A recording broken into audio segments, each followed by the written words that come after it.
everyone, a very warm welcome to you. My name is Nick, we're on the Commodore Amiga, and we're going to look at what promises not to be the most exciting game in the world. It's Monopoly, published by Leisure Genius in 1989. It's a property trading game where you must go round the board and bankrupt all your friends. Now, I'm from the UK, and I'm used to UK Monopoly, but this has got all different place names, like Broadwalk, so I guess it must be based in the States. Drop down menus to play, we pick our counter and we'll probably play against one other computer opponent. Now, don't worry, we're not going to play the full Monopoly because that'll last just too long. I'll just have a few goes on it so we can see sort of like how it plays. And if you're a Monopoly fan, you can see, should I have got this back in the day? Or if you're not a Monopoly fan, you'll know to steer clear. Now, my favourite Monopoly game of all time on any computer is Monopoly Street on the PlayStation 3. Reviewed that quite some time ago, but as I say, if you like Monopoly, you'll probably like this, maybe. We'll put Cujo in as the dog. If you know the film Cujo, you'll know he's a cutie, and I wouldn't lie to you, would I? Yes, if you like Monopoly, you'll like the game. If you don't like Monopoly, then you'll really struggle. Roll dice, buy properties, land on chance cards, try not to go to jail, build hotels. That's essentially it. So it's the hat versus the dog. I am the hat, and the dog is the dog. Right, this is to see who goes first. Who threw the highest? Now, we start off with $850, it seems. Is that right? In the UK one, you have $1,500. Right, the dog's landed on chance. He must pay tax of $15. Once you get all the coloured properties of any colour, so I've got all the green ones, I can start buying houses on it and then hotels. And the more I build, the more rent the opponent has to pay if they land on it, and eventually they go bankrupt. Every time you go around the board and pass go, you get 200, and that's the Baltic Avenue, which is Whitechapel in the UK. That's the brown section. It seems to be a dark purple in this one. Yes. Now, I've already reviewed this game on the ZX Spectrum. It wasn't really up to much. This has got a few extra animations to it. Station, well, if you haven't got enough money, you can put the property up for auction, and then all the players can bid for it. Sometimes it's a good way of getting it less. If you run out of money, you have to mortgage your property and sell buildings. That's about it, really. Now, there's a few versions of Monopoly on the Commodore Amiga. I'm not going to review all of them for obvious reasons, but if you're into board games, then this is probably an accurate representation of that. Don't land on tax. All drop down stuff. You can see what properties you've got, what the opponent's got, and yeah, I'm getting bored already, and we're only about 3 minutes in. Hooray! But we must review everything ever. We're coming up to almost reviewing a total of 300 Commodore Amiga games. We've covered probably all the best ones now, although there are a few odd ones we haven't done. Frontier Elite, Shadow of the Beast 3, is that any good? And sometimes I can't get stuff to load, like Cannon Fodder, which I've tried a few times, I just can't get that to function. But there is Cannon Fodder that's come out on the Sega Mega Drive on Genesis, which I've only just started reviewing, so we might hit it on that system instead, so all might not be lost. Leisure Genius, so if you're a genius, then play this at your leisure. I think that's what the company meant. Free parking, you don't have to pay. There's a number of different rules you can select in normal Monopoly. I think this has just got the standard rules to it. It does seem a bit odd seeing all these US towns, but if you're from the US, they probably seems quite normal to you. As well as the properties, there's the stations you can buy, and the waterworks and electric works. If you throw doubles, you get to have 2 goes. Right, roll the dice. Don't forget to click on done when you finish your go. So that's extra £200 for me for passing go, and a nice little tune as well. So what can we say about this one so far? Well, it plays okay, gives you Monopoly, graphics are good, it moves quick, it doesn't freeze up at all, it's basically a mouse pointer, and that's about it. If you love Monopoly and you've got no one to play against, then this is probably good. All games of Monopoly I've ever played, or about 99% I've played with human players, often ends in arguments or cheating. There's no arguments or cheating with computer AI. Well, not yet anyway, until they get a bit cleverer, and then they can come out the screen and punch you on the nose, most likely. This review is going up on a Sunday, We might have another look at Grand Theft Auto 5 a bit later on. I'm not sure about the popularity on that at all, because it's primarily a retro gaming site and people have generally built up coming here looking for retro stuff, but I just try and look at all angles to try and get the most subscribers to the channel and build up new audience as well as the retro crowd too, because you've got to look at the long term. If you want to expand, what's the most popular stuff without for the sake of selling out. Right. Yes. Now I do want to turn this off already, but I'll keep with it so we can get a decent size review out of it. There's quite a lot of videos to watch on the channel if you're new to it. We're in 1900 and something, of which I think probably about 15 to 1600, maybe about 1500 are actually game reviews. ZX Spectrum, we've almost reviewed 450. As I say, Commodore Amiga about 300 coming up to. Game Boy Advance, we sort of like stopped around about 110 or so.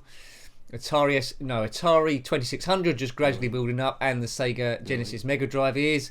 And Commodore 64, we are nearing 50 reviews on that system as well. And there's been the odd PC review too. The games we review on the PC tend to be a remake of the Spectrum games or other ones of interest. I don't own Steam or anything like that. And of course as well, PlayStation 4, we look at the pinball games on a Thursday. I haven't looked at any PlayStation 4 games on pinball for quite some time. Having to be a bit careful with the money at this moment in time. If you're liking the channel, please subscribe. That always helps a little bit in the right direction, because it's very competitive here. And one of the algorithms YouTube use, I think, is genuine subscribers to the channel, how much they're interacting with it, and push them up in the search. So if someone's got like hundreds of thousands of subscribers, but they don't interact at all, that's not as good as people that actually watch the stuff, if you know what I mean. Right, okay. So I'll never fully understand the YouTube algorithm, but more subs the better, really, to a degree. That's all I can say about it, really. I'm not in the inner circle. I often dream that one of my videos will go viral. I think they deserve to go viral, don't they? We've been doing it long enough.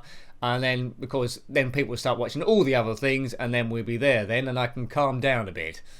Yes. If you want to help the channel a bit more, hopefully get to that goal, there's patreon.com/njenkin. That's like donations, every little bit helps there, and it would be good to actually get there, because still we've had better equipment and so forth. I didn't have the pressure all the time. There's quite a lot of stuff that this channel could do. Right, I'd love to go and watch movies and report back on them as well. You see, you notice in this video I'm not talking about Monopoly very much, because I might as well just be chatting. I'm still going through the motions here, but just going through the motions to get a video out the thing. Do you like it so far? Yes, there's not too much you can say, is there really? Monopoly. Originally by Hasbro, I think, and I think Waddington's bought it, or the other way round. Quite a lot of different versions of this. This one is licensed, I believe. Some of the early Spectrum ones might not be. I remember owning a PD game, public domain game, on the Commodore Amiga. They were ones in magazines that you sent off or that amateurs were doing. They cost about £1 or so, which pretty much covered the cost of the disc and the postage. Those were the days. No public domain Xbox One or a PlayStation 4 that I'm aware of, because it takes quite a lot of time and money to invest in stuff. And if you're taking that time and money to invest in stuff, you need a return or the whole thing collapses. It's like anything, really. The more money that goes into it, the more successful it is commercially, and then the better it becomes, because they can invest back into it and improve stuff. And this channel, to a lesser degree, is no different. Right. Yeah, let's see what I've got. Well, that's the view of where I am, but we know where I am. On the green section, tells you what properties sold and so forth. Haven't played a traditional game of Monopoly for quite some time.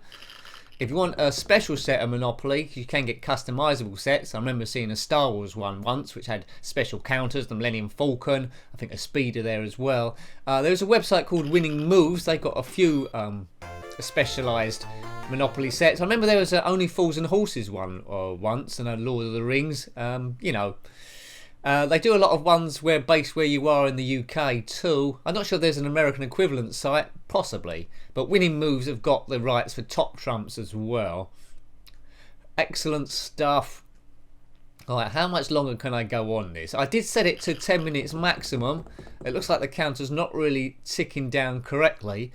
Time left, it still says 50 there, and I'll wait for that to time down. Well, I think I've put it as an hour, haven't I? I wanted to put it as 10 minutes. It's gone in as an hour. That's what's jolly well happened. A timed game is at the end.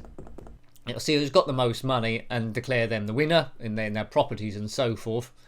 I do like the quick games Monopoly. This doesn't seem to have, where it randomly dishes out all the properties to all the players, which saves you going around for half an hour collecting them all, and then you can start trading with each other straight away. Because that's something we won't see in this video. Me trading with the computer players to try and get options and places, and then you can start building hotels on it. So, you know, this is just the beginning, the start game of what Monopoly generally is, before all the fighting and hair pulling and kicking and barging and all that sort of stuff, and the jelly throwing, whatever's at hand really, when it all falls apart completely. Right, now we're in a bidding war. By hitting my number, I think 4, I can start upping the bidding. But as you can see at the bottom there, I've only got $26, so I can't afford it even if I win. It might ask me to start mortgaging stuff. Ooh. Got interesting sound on this that the Spectrum one obviously didn't have. You do not have enough cash. Well, they're probably going to re-auction it again then, aren't they? There is a cheat in this game, I think, that if you keep hitting your player number, the time runs out and you get it for $10 because no one else has got a chance to bid. That's what I read anyway. But I won't do that, because we won't be playing this for too much longer in the Monopoly. But yeah, do check out my review of Monopoly Streets on the PlayStation 3. I've done that a few years ago, but that's got great animation. When you build houses, the animation is there. There's a number of different tables you can do as well. I think at Whitechapel, when you do a hotel, there's a flamingo drinking water, and that's something you won't get in London for sure. Not in Whitechapel and Old Kent Road, which is the beginning properties. The properties start off cheap, starting from the next to the Go sign on the right there. Whitechapel and Old Kent Road, the UK version. Then in light blue is Angel Islington and Eustace Road and so forth. With Pentonville Avenue or Pentonville Road. And it gets more expensive as you go round. And of course the houses are more expensive and the rent is more expensive too. This game, as Monopoly, holds together quite well. It is quite quick. Seems fair in what it's done. It's got all the options there, got a few extra sounds, but at the end of the day, it's Monopoly. It's a 3D board rather than the top-down board, which is good to see, but it makes it harder to see the end of the board. You can't turn it round or spin it or anything, and I would have liked to see that as well, but maybe I'm asking too much for a Commodore Amiga game from 1989. Right, it's going to go up for auction again, this station. Normally they're $200. Rent on one of them, on the UK version, was $25. Then if you own 2, it's $50. Own 3 and you landed on one, it's £100, sorry. And if you owned all 4 of them, it's £200. But you can't build hotels and houses on those stations. So I don't think you can win Monopoly just owning those, unless everyone else has spread themselves too thin and keeps landing on them every time. Which probably won't happen, will it? Gone. I think they got that for dirt cheap, £104, and I think the mortgage value on that station is £105. So they've got that probably for £1 free. Yes. Right. We've reviewed quite a few board games on the Amiga. We did Snakes and Ladders. Spectrum reviewed quite a lot, including Dominoes. Yeah. I can't stay with this too much longer, folks, but we've pretty much seen the mechanics of the game. And from this you can decide whether you would have played it again as a kid or not. I really into Monopoly as a kid, so on my own in an evening I may have played this for a couple of hours to its end, and if I'd lost I would have tried to cheat. It's nothing like knowing you're definitely going to win about half an hour in, isn't it really? How long have we been playing this? Too long. Yeah, I think we'll call this a day here. So I hope you liked having a look at that one. That was Monopoly on the Commodore Amiga, published by Leisure Genius in 1989. Got any comments about this game, similar games, Monopoly itself, or any board games or anything retro? Then please put that below. That's what the channel is all about. Huge thanks to everyone that's subscribed so far, helping the channel grow. It is really, really helpful. I can't stress that enough. If you want to help a bit more, it's patreon.com/njenkin. That site is gradually getting a bit more active now with blogs and hidden posts for just patrons to read only. Until next time, take great care of yourself and a very fond goodbye. Goodbye.